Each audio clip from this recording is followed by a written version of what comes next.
everyone, and hi, Nana. When we think of state capture, we often think of it as a public sector corruption issue. And quite frankly, we often think of the Gupta family. But in fact, research that is emerging indicates that there are many networks driven in the private sector and often involving global multinational companies. Hence, today we discuss the role of business in state capture. Hi, Nana, what do you think? Hello, Tans. Yes, it appears that there was a general move to make the wealth of the public private.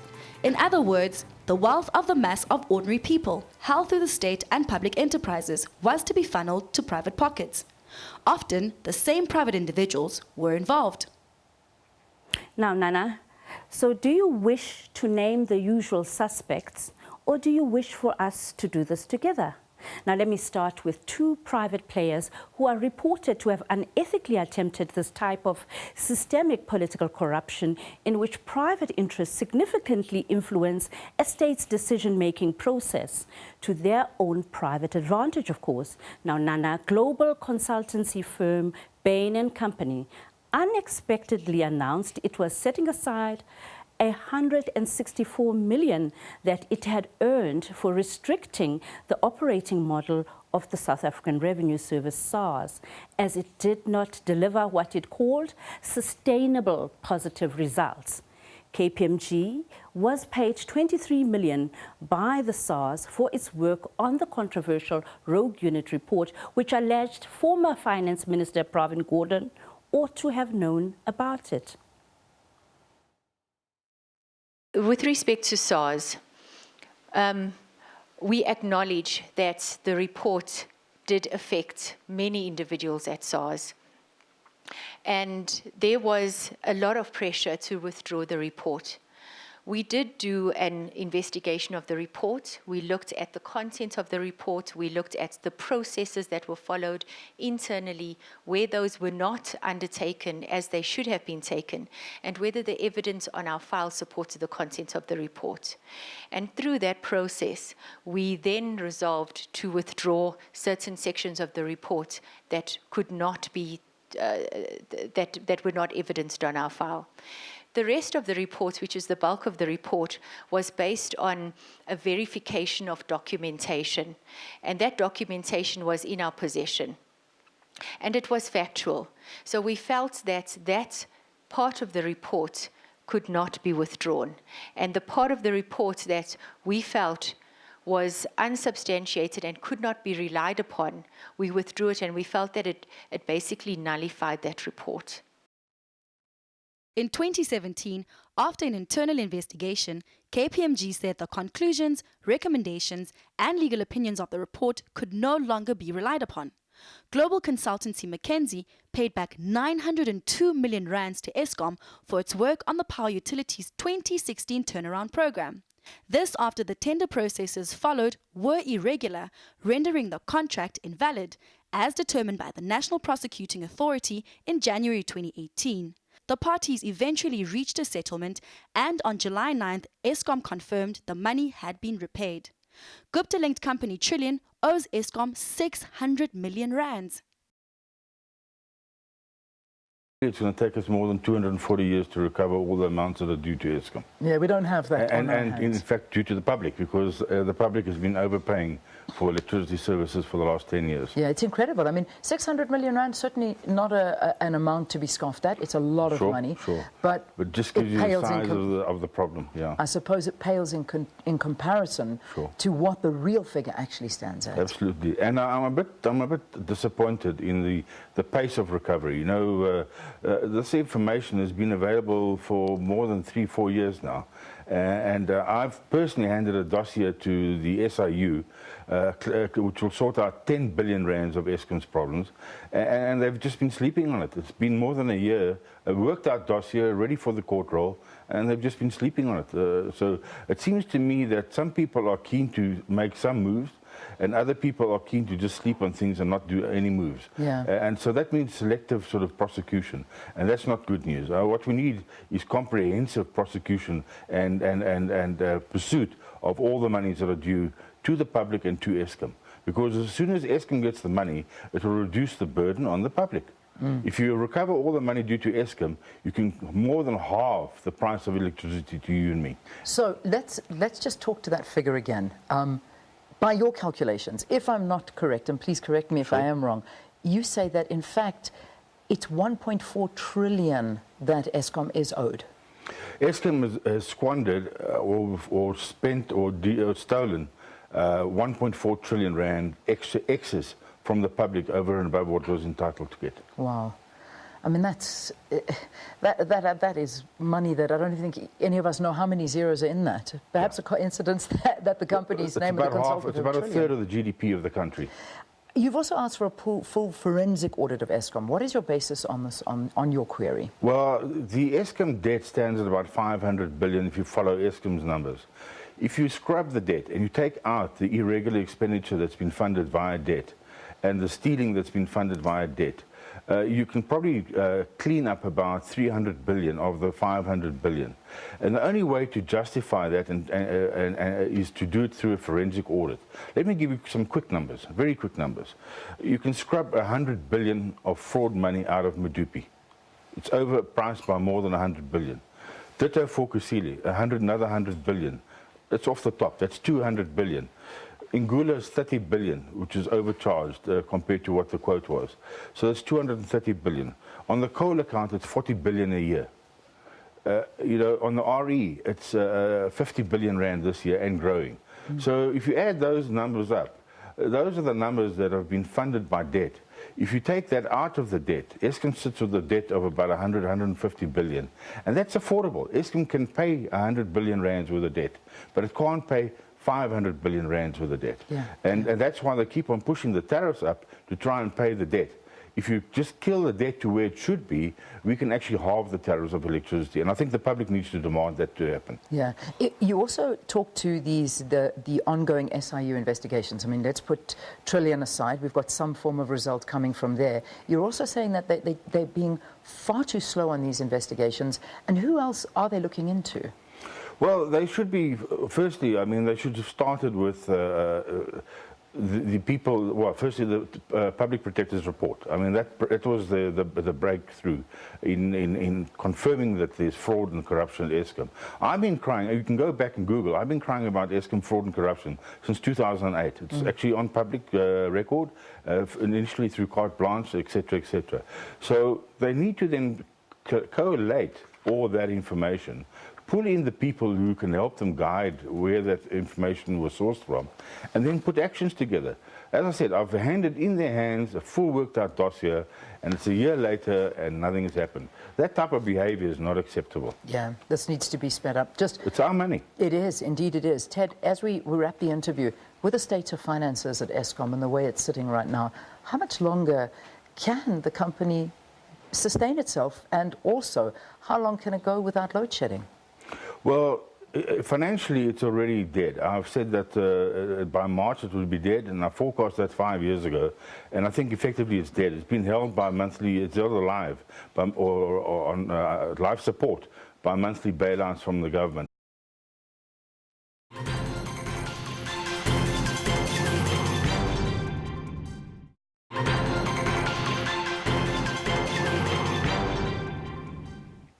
Welcome back. Now, Nana and dear viewer, please remember reports saying that Trillion was McKinsey's empowerment partner in the Eskom contract, which the NPA had found to be invalid. As a result, the payment Eskom made to the company was unlawful. Nana. Tans, did I hear a bell ring? Or was I just thinking that you must have forgotten Bell Portinger, the British public relations company which was destroyed by its work for the Guptas? It had branded attacks on the Guptas as motivated by white monopoly capital. Abandoned by clients, the firm had to close down. Yes, indeed, Nana, and there were others. And that is why my colleague Hasina Kathrada and I went to a meeting in Sandton in Johannesburg to attend a meeting on the role of business in state capture. The main role was to legitimize the actual looting and to cover it up and to put a veil of formality to these regular activities that were taking place. So without the KPMGs, without the Bains, without the other accounting firms that did this, this would have just been normal, rampant ravaging and looting, plunder. It would have been executed in that way, but with the professionalization of the way it was done, it was rendered legitimate, or what? It was basically a cover-up. It's a part of the external fixer's role, is to hide and to place a mask over the true intentions of the activities that are busy being carried out. So, for instance, with Bain, their proposals that they put forward were utilized to remove obstacles and remove individuals, to dismantle the investigative capacity of SARS and effectively centralize control and enable then for rent extraction. And why was it in the interests of business to do this? It does come down to the greed is good mantra. Effectively, businesses have their obligations to their paycheck that comes in because of the job and the works that they are given. So it's greed. I suppose that, given so many bad examples, an important role business can play is to keep ethics alive and to guard against the ethical apathy and inertia that can flow from misconduct overload. This means that ethics should be intentionally factored into business decision making. But let us take a look at what happened at the meeting. There is such a level of anger in the country, and it's aimed at us. And we need to acknowledge the role that we played. We need to acknowledge the incidences where we didn't live up to the standards that we were supposed to live up to.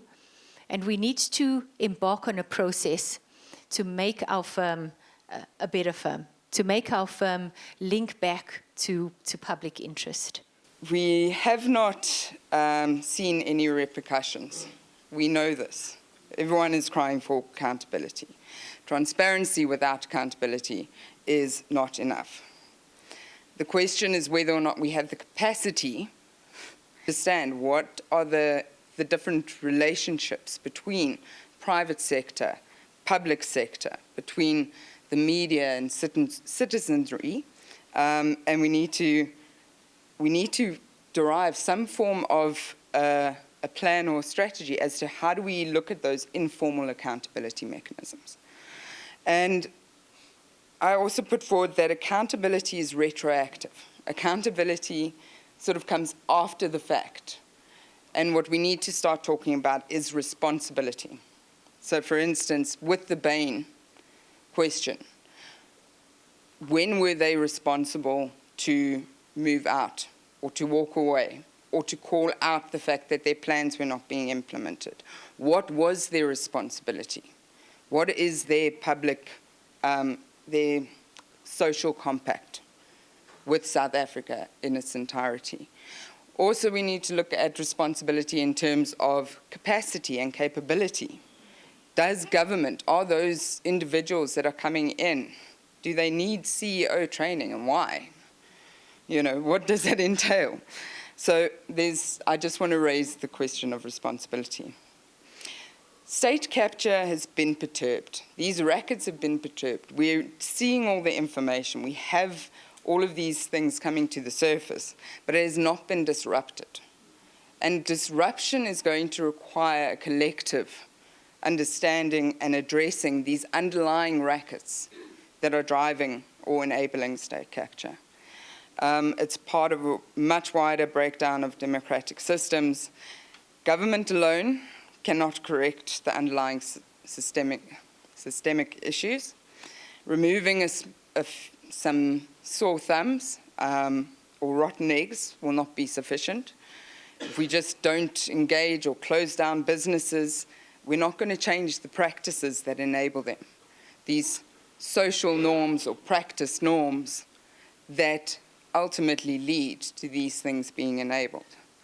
And then governance, as we know it, needs to be reviewed. So where are the triggers? Where do we actually close the loops? And mainstream political parties need to reinvent themselves. A lot of people lost a lot of money, about 220 billion rand, and civil servants whose pensions are invested with the Government Employees Pension Fund and the PIC have lost about 24 billion rand. If you have 1.7 million beneficiaries, current and former employees in the state, you could perhaps say on average they each lost 7,000 rands in that particular destruction of value. Now, there's 1,651 pension funds registered in this country. 948 of them were exposed to Steinhoff and lost a lot of money. That company is now worth 4 billion rand. It was 200 billion rand before the 7th of December 2017. And Marcus Jooste, the chief executive and the architect of the whole thing, says and told Parliament that when he left, there was nothing wrong at Steinhoff. On the day he resigned, he was not aware of any fraud. Of course, they called it accounting irregularities. We've always called it fraud. That's what it was. So I've said 948 pension funds lost money in Steinhoff. I have said 1.7 million people, civil servants, who lost about 24 billion rand. Who did not lose? Nobody. Nobody did not lose. We all lost a lot of money, livelihoods, and indeed the state, this whole country is today a joke when it comes to investment as an investment destination. If anyone must look at the 200 odd countries around the world and see where they can invest their money, South Africa is not one of them, as indeed you can see with with our economic growth going. Now, there were winners, of course. The teams of lawyers and accountants and auditors won hands down. They won hands down. Those accountants, fortunately, KPMG was not in this one. Was not in this one. But 250 million rands has been paid to PwC in the years since to just do a forensic investigation and tell us what happened. 250 million rand. The shareholders of Steinhoff themselves have been punished, and that 250 million rand was paid by the shareholders of Steinhoff. The Financial Sector Conduct Authority, or the Financial Services Board in the old name, just fined them. Now gave them a reduced fine of 53 million rands. That was paid by the shareholders who have already lost 200 billion rand. Who were the winners? The lawyers, the accountants, the auditors, Marcus Jooste and his team. Steinhoff said it's suing him for 850 million rands in salary that it paid him in 8 years. And he said, in response, and that lawsuit was quite vague and embarrassing. Embarrassing to Steinhoff, not to him. They have paid him 850 million rands between 2009 and 2017 in salary. We are not talking about the shares and everything else that he got and the other things that he got they did not aware that he got.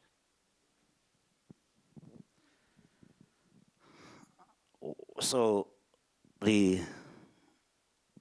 link between the state, there's not much in the sense that at least he did not go out and deliberately corrupt people in the state. He corrupted his own people who sat on the board, with him. He corrupted the employees. He paid obscene salaries too. Ben Lagrange, the chief financial officer, was paid in the 9 years 271 million rands, which Steinhoff says it wants back, and it's not going to get it. The company is worth 4 billion rand. It has outstanding debt of 176 billion rand. Nobody's going to get it.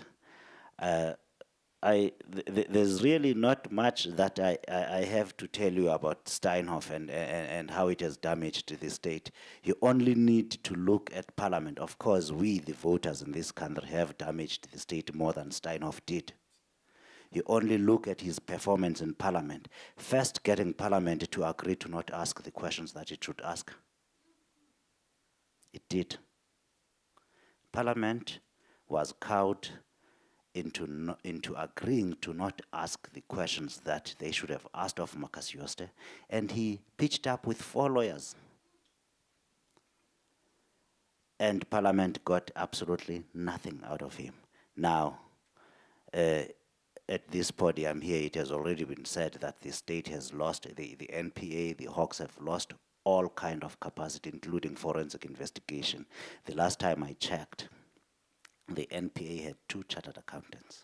When Sikonati speaks about around 200 billion rand in market cap that was decimated in the case of Steinhoff, it doesn't stop at 200 billion, because the negative signals that this type of behavior and governance failure has given to the rest of the world, remembering that the JSE has a significant representation of offshore institutional and other investors, significantly so. And when offshore investors are sitting and watching this type of conduct and behavior in our country, capital is agnostic, as we know. It's not going to follow sentiment. And we then see what happens.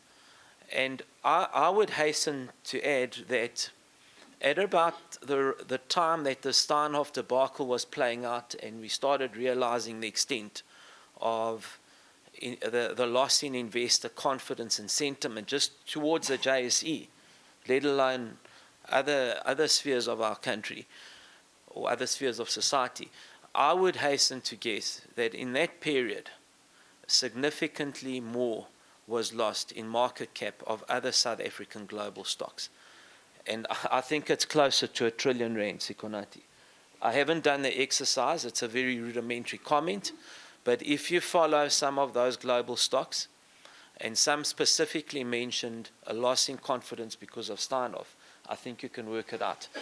So not only was 200 odd billion lost from pension and provident funds of pensioners and others and orphans, etc., etc., it probably extends into the trillions because it had a knock-on or domino effect on other stocks on our JSE. So obviously this issue is an issue that BUSA would take seriously and does take seriously, because our primary objective, as I said, is how do we begin to restore and reinstill investor confidence in our country, inter alia, because of these corporate and governance failures. The share value destructions affect every part of society, and in the business sense, there's a loss of skills. There's skills flight, because people that are talented are not going to hang around in the country when this starts happening. So the very people that are critical to growing your economy, you start losing and shedding those people. I've seen that personally in some of the companies I'm involved with. So this has far-reaching consequences beyond just the value destruction that's obvious. So let me start summarizing then. What is it that business has done and what is it that business can do? So the first thing is, one of our constituent members at BUSA is Business Leadership South Africa, BLSA. BLSA is made up of corporate members. BUSA has a section for corporate members, but we've also got 3 other constituent members or groupings, as I mentioned earlier. And so those are voluntary. And it's very difficult to sanction someone that is there on a voluntary basis. So what we've done is BUSA has signed the BLSA Integrity Code and Ethics Code. And BLSA in itself suspended the membership of Steinhoff, KPMG and McKinsey's, and did the same in the case of Transnet, because it had both SAE members and also corporate members, many of whom are listed companies. So I think that is the first thing. Now you might say, well, how effective is that? If you don't have sanction, it's very difficult to apply anything punitive. But what you can do is name and shame publicly when you suspend members. So part of what we can do as business is, as organized business, is play a role in educating the public around some of these issues. And when members are suspended, that needs to be brought to the attention of the public. And I think that both BUSA and BLSA have been quite outspoken with respect to both corporate and state capture. The role of legal firms is actually a very, very critical point. I think, like Kaya says, not to actually just go over what you were saying, but I mean, corporates, and not just the big multinationals, even our own SOEs, government departments, we know this all the time, that they do use these firms to legitimize what is in effect nonsense. You think of the number of investigations that, Escom would come and present to us saying that this was as a result of an independent probe by, a well-regarded law firm. And then you see all of the detail come out now when we do dig further. So I think it in as much as I think we like to point the finger at auditors and accountants, the legal fraternity also has a lot to answer for.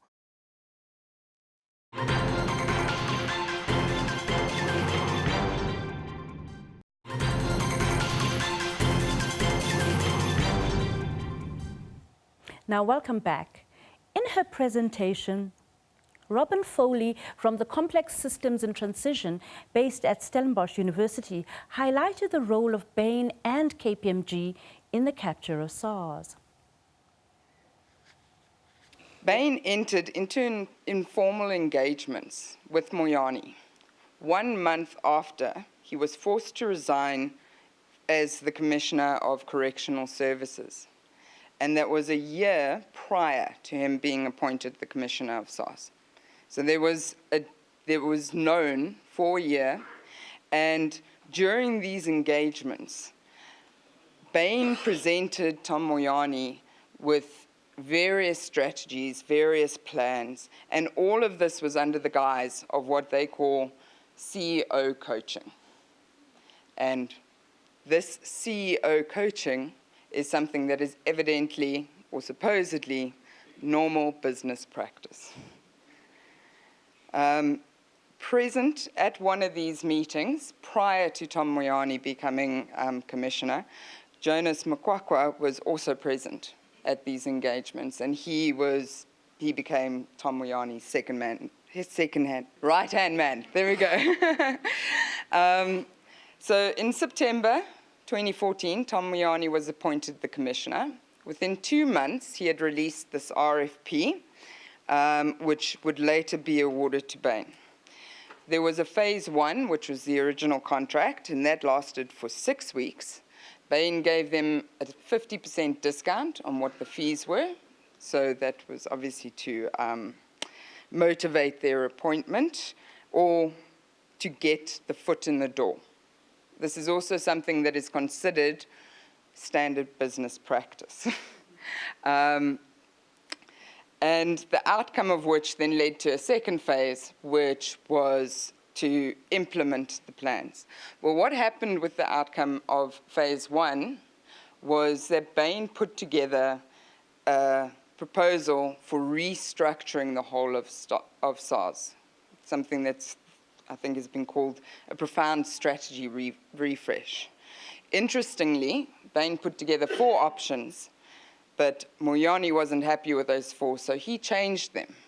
And the option that was implemented was not actually Bain's. So question is, why did they implement something that was not theirs? The second phase, one of the key points to note is that we're instructed not to include IT and addressing the IT component. The main reason for that is that, well, one of the potential main reasons, should I say, would be that Gartner would later be appointed for that, or at the same time. So the Nugent Commission raised several questions regarding the approach, the methodology, and the value of Bain's work. I'm not going to make any sort of findings myself, but these are the questions that were raised, is whether or not it's appropriate for having these international benchmarks, these sort of standard tools that don't necessarily actually investigate what are the contextual complexities of institutions such as these. Bain was limited in terms of its engagement to a list of employees that was given to by Moyani, so that's one of the criticisms. And one of the main things, or many were puzzled as to why it was thought necessary to fix what was not broken. So that is one of the criticisms that has come through. In the Nugent Commission, there was a lot of detail in terms of the actual personal experiences of a lot of the staff, and the level of destruction is, for lack of a better word, it is devastating to see the sort of trauma that people had to go through, not knowing their security within their jobs, being moved around, being pushed out, being harassed. So I just want to flag and acknowledge that there is a very personal cost that comes with these type of actions. So the question, though, is where did Bain and Tom Moyani meet, and what is this background information that was sitting in the Nugent Commission's filings, and particularly in Vitro Mazzoni's affidavit? Bain's engagements with government started before Tom Moyani. In 2012, Mazzoni was introduced to Zuma by Sipho Maseko, who would later become the CEO of Telkom. At that meeting, that first meeting, Duma Ndlovu, who is a producer of Muvhango, the wonderful entertainment industry mogul, was also present. And Bain would go on to sign a contract with Ambro Bright, this company of Ndlovu, for business development and stakeholder management. And I think the question is, what does that entail? We don't have that information.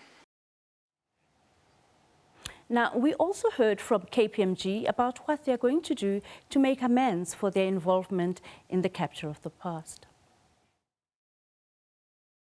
When we looked at what had happened in these incidents and how we needed to change, there were three key areas that we needed to relook at. And we needed to make sure that there were far-reaching measures that were implemented within the firm to change it going forward. The first was professional excellence. And professional excellence is around making sure that we comply with the standards that we are supposed to comply with. At the same time, it's also looking at our risk. So making sure that our risk processes are robust enough so that when we onboard our clients and we continuously look at whether we want to have association with those particular clients, there's a robust process and it's performed consistently. So every year, or if there's any change at any of our clients, we would do that. So first of all, from a client perspective, we really looked at our risk management. Then we looked at our actual audits, and we looked at how we could make our audits more robust. So at this point in time, for all our public interest clients, there's a second partner that reviews the work that's been done by the partner who signs off that engagement. At the same time, we have reviews by an independent review team that's technical in nature, that looks at the content of the file. So before we sign off an engagement, it would go through an independent partner review, and it would go through a technical review team's review of that file, so that we know that the content of our file and the evidence that we have on our file is robust to support the opinion that we sign off. So that's really around the professional excellence. In terms of integrity, that's pulling us back to our culture and our values, wanting to be a purpose-driven firm where purpose is at the heart of everything we do, and everyone in our organization links back to the purpose for which we stand. And I said before that this is an ongoing process. And in terms of making sure that the public interest and being the most trusted and trustworthy firm at the heart of what we do is ingrained within our people. And all the mechanisms within our firm support that. So at this point, there's a zero tolerance on non-compliance with any of our standards. There's if you look at from training to compliance with risk processes to to all of our internal processes. If there are any deviations from anything internally, it comes with severe consequences. And that's really to change the status quo to the gold standard that we want it to be. So that's around our integrity and making sure that we purpose-led and we have a culture that supports the purpose that we are serving. The next is our societal impact, and this is where we moved away from making sure that we have public interest at the heart of what we do versus serving our clients. And we needed to acknowledge that we needed to come back to society. We needed to come back to public trust. And we needed to take an active stance and work actively with the SJI or the NBI, with Democracy Works, on many of their projects to bring our people into those projects so that they're always in touch with what is happening in the South African environment. And also getting that feedback back from society so that we know that the way that we are serving our business in the industry and in society is seen to be in line with what we want for our country. So around the gaps that we needed to strengthen and how you would look at KPMG coming into KPMG, it's around professional excellence, making sure that we are the gold standard. It's about integrity and the way we do business and our people and the way they conduct themselves. And it's around societal impact and making sure that we're always in tune with society and the greater good of our country.